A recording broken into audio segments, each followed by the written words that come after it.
السلام علیکم، آپ دیکھ رہے ہیں ڈسٹرکٹ تلنگانگ، اور آج کی سب سے بری خبر یہ ہے کہ عمران خان جو پی ٹی آئی کے رہنما ہیں، پاکستان تحریک انصاف کے اور پاکستان کے سابق وزیر اعظم ہیں، ان کے اوپر ایک قاتلانہ حملہ ہوا ہے اور کنٹینر کے اوپر کھڑے ہوئے تھے کہ شفاق آدمی نے ان کے اوپر گولی چلا دی۔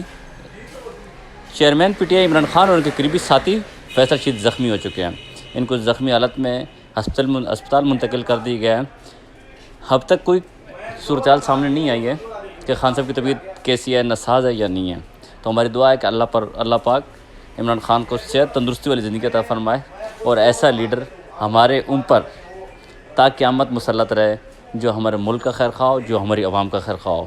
میری پوری قوم سے یہ دعا ہے کہ آپ عمران خان کے لیے دعا کریں کہ اللہ پاک اس کو صحت یابی دے اور جو خان کے دشمن ہیں ان کو عبرتناک سزا دے اور پاکستان کو تا قیامت سلامت رکھے۔